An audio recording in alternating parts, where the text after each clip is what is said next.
गाजियाबाद शहर उत्तर प्रदेश का एक सबसे तेज़ी से उभरता हुआ औद्योगिक क्षेत्र, सूचना प्रौद्योगिकी और तकनीकी के क्षेत्र में पूरे देश में अपने आप को साबित करने के लिए हर दिन एक नया कदम। इस शहर में पूरे देश के छात्र अपने सपनों को साकार करने के लिए हर रोज़ आते हैं, लेकिन जितनी तेज़ी से ये शहर आगे बढ़ रहा है उससे कहीं अधिक तेज़ी से यहाँ अपराध और अपराधी बढ़ रहे हैं।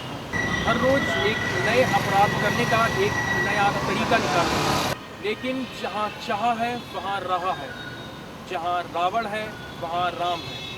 आज हम बात करेंगे अपने इस शो में एक ऐसे ही राम की। हमारे साथ होंगे गाजियाबाद की कानून व्यवस्था पर चर्चा के लिए एसएसपी श्री प्रशांत कुमार जी। वंदे मातरम, वंदे मातरम, वंदे मातरम, वंदे मातरम, वंदे मातरम, वंदे मातरम, वंदे मातरम, वंदे मातरम। नमस्कार, मैं हूँ विकास गुप्ता। आज हमारे साथ मौजूद हैं गाजियाबाद के एसएसपी यहाँ की कानून व्यवस्था पर चर्चा करने के लिए। प्रशांत जी, आपका बहुत बहुत स्वागत है हमारे इस प्रोग्राम में। सर, सबसे पहला सवाल मैं आपसे जानना चाहूँगा कि अभी अभी आपने हाल ही में यहाँ का कार्यभार ग्रहण किया है, आपके सामने क्या चुनौतियाँ हैं यहाँ अपराध नियंत्रण में? अपराध नियंत्रण चुनौतीपूर्ण कार्य और गाजियाबाद ऐसा बड़ा शहर है जहाँ हर जगह से लोग आते हैं एम्प्लॉयमेंट की खोज के लिए, और बाहर से काफ़ी लोग आते हैं यहाँ रस्ते में। इनमें काफ़ी अपराधी भी आ जाते हैं और इनमें से कुछ अपराध करते हैं जिनकी आइडेंटिटीज हमें रूप से पता नहीं। ये गाजियाबाद अपराध के दृष्टि से अत्यंत ही चुनौतीपूर्ण है और इस पर लगातार अनुशासन चलता रहता है, जिससे कि अपराधों पर नियंत्रण पाया जा सके। गाजियाबाद में आप किस प्रकार के अपराधों को नियंत्रित करने के लिए प्राथमिकता देंगे? देखिए, हर तरह के अपराधों को नियंत्रित करना आवश्यक है। प्राथमिकता किसी एक अपराध को लेकर नहीं होती है, बट यहाँ मुख्यतः चेन स्नैचिंग की घटनाएं काफ़ी होती हैं, वह व्हीकल थेफ्ट की घटनाएं काफ़ी होती हैं। इन लोगों पे अंकुश लगाए जाने की आवश्यकता है। गाजियाबाद एक औद्योगिक क्षेत्र है और देखा जा रहा है कि यहाँ की आपराधिक घटनाओं का ग्राफ काफ़ी ऊपर जा रहा है। ऐसा नहीं है, ये आप एक जनरलाइज स्टेटमेंट दे रहे हैं। यदि आप आपराधिक घटनाओं को देखेंगे तो आपराधिक घटनाएं पहले से कम हुई हैं और उनका अनावरण हुआ है। पुलिस के लिए, पुलिस के जो प्रमुख जो काम हैं उनमें एक है अपराध को न होने देना, तथा दूसरा कार्य है अपराध हो जाने के पर उसका त्वरित अनावरण करना। हम लोगों ने अपनी पुलिस ब्रिगेड्स, पुलिस पेट्रोलिंग बढ़ाई है, जिससे अपराधों की होने की संख्या में कमी आई है। साथ ही साथ जो अपराध हुए हैं उनका त्वरित अनावरण भी हुआ है। अभी कल वाला एक मामला वो भी अनावरण हुआ है। इसके पहले एक प्रोफेसर साहब के यहाँ रात में डिकोटी हुई, उसको सुबह हम लोगों ने तत्काल पकड़ लिया। तो अनावरण होना दो हमारा मेन काम है। एक तो प्रिवेंटिव एक्शन, ताकि अपराध प्रिवेंट हो सके, और इन केस उसके बाद भी अपराध हो जाए तो तत्काल उसका डिटेक्शन और अभियुक्तों के विरुद्ध कार्रवाई। फिर ये छोटी मोटी घटनाएं बहुत हो रही हैं, चेन स्नैचिंग है, महिलाओं के साथ छोटी मोटी चेन स्नैचिंग छोटी मोटी घटना नहीं है। अक्सर ऐसा होता है कि लोग चेन स्नैचिंग छोटी मोटी घटना नहीं है। चेन स्नैचिंग को हम बहुत ही सीरियसली लेते हैं और कृपया चेन स्नैचिंग को छोटी मोटी घटना न करिए, बिकॉज ये हमारे युवाओं को जनरली देखा जाता है कि अक्सर हो जाते हैं कि रास्ते जी हाँ होती है, चेन स्नैचिंग होती है और ये हमारे लिए काफ़ी गंभीर घटना होती है। चेन स्नैचिंग घटना के आदेश दिए गए हैं कि तत्काल अन्य उच्च अधिकारी थाने के पहुँचेंगे और उसमें चूँकि पीड़ित महिला होती है और महिला जो होती है उसके लिए एक शॉक की तरह से आता है, तो साइकोलॉजिकली वो काफ़ी डिस्टर्ब हो जाती है। 80% केसेस महिलाओं के साथ होते हैं, तो महिलाएं साइकोलॉजिकली डिस्टर्ब हो जाती हैं। तो ये काफ़ी महत्वपूर्ण घटना है, ये छोटी मोटी घटना नहीं है, काफ़ी महत्वपूर्ण घटना है और इसको लगान करने के लिए पुलिस कार्रवाई करती है। सर, अभी पुलिस महकमे में नए हथियारों और आधुनिक टेक्निक्स की काफ़ी कमी नज़र आती है। ऐसा नहीं है, आपकी इंफॉर्मेशन की नहीं है। हमारे पास अत्याधुनिक असलहे हैं। आपने शायद पुलिस के असलहों को हाल फिलहाल नज़दीक से देखा नहीं है। हमारे पास हर तरह के अत्याधुनिक असलहे हैं, लेकिन पुलिस के असलहे पब्लिक में आप देखते हैं वो बहुत अत्याधुनिक नहीं होंगे, क्योंकि उनके वहाँ पे अत्याधुनिक असलहों की बहुत ज़्यादा आवश्यकता है।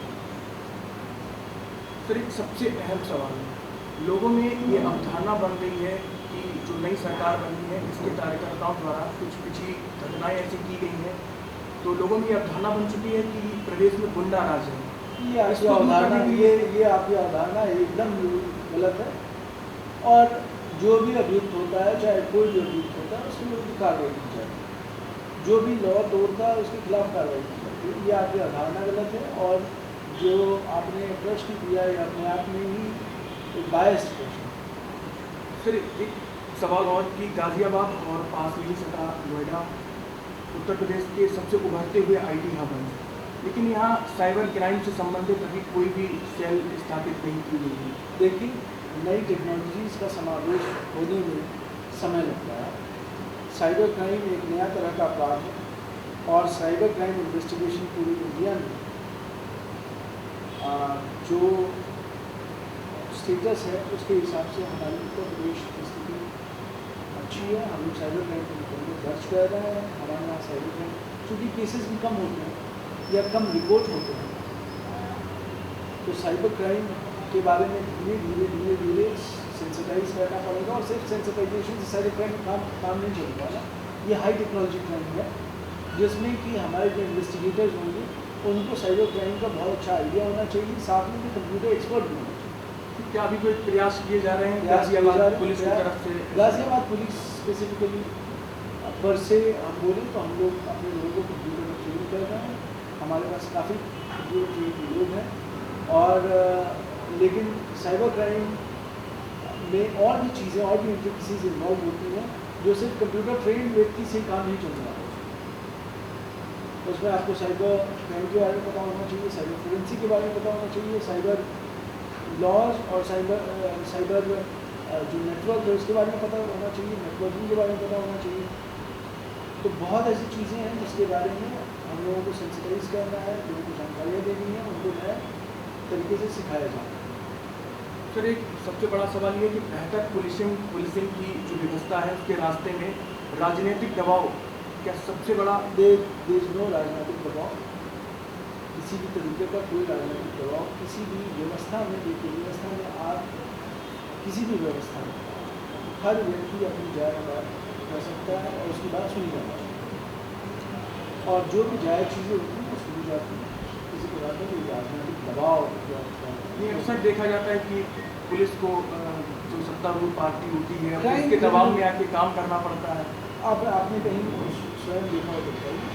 सर, अक्सर ऐसे मैं आप देखता रहता सुनते हूँ। होंगे, तो सुनने वाली चीज़ों पे रिपोर्टर्स नहीं बोलते हैं। जब आप अगर छोटे मोटे मैं थाने में भी जाता हूँ तो देखता हूँ कि अगर किसी बड़े नेता का फोन आ गया कभी या कहीं किसी एरिया के छोटे मोटे नेता, आपको कैसे पता है किसी नेता का फोन आया? डू यू नो कि किसने कॉल किया? नहीं, अक्सर ये हो जाता है कि जो SHO होते हैं वो ये बेसिकली एक आप जो पढ़ते हैं, जो सुनते हैं, तो आपने जो पढ़ा सुना उसके बेसिकली जो आपके एक्सपीरियंसेस हों, जो आप टीवी में देख रहे हैं, अगर क्रिमिनल्स के साथ किसी भी प्रकार की रियायत नहीं की जाती, क्राइम और क्रिमिनल्स के से किसी प्रकार की रियायत हमसे यहाँ पे आके हमारा दफ्तर है, हर व्यक्ति मिल सकता है, चाहे वो पक्ष सही हो वो भी मिलता है, जो पक्ष गलत है वो भी मिलता है, और उसका मिलने का अधिकार है। मेरा एक काम है कि मैं सभी पक्षों की बात सुनूं, लेकिन फिर करने की कार्रवाई करने की जिम्मेदारी हमारी है, और जो भी सही कार्रवाई है वो की जाए। कड़े कानूनों की अनुपालना में अपराध रोकने के लिए किस प्रकार के सामाजिक प्रयास होने चाहिए? समाज की तरफ समाज क्या करे अपराध को रोकने के लिए? देखिए, पहला चीज़ ये है कि अपराध समाज का पार्ट, समाज से ही सृजित होता है, सामाजिक कारणों से सृजित होता है।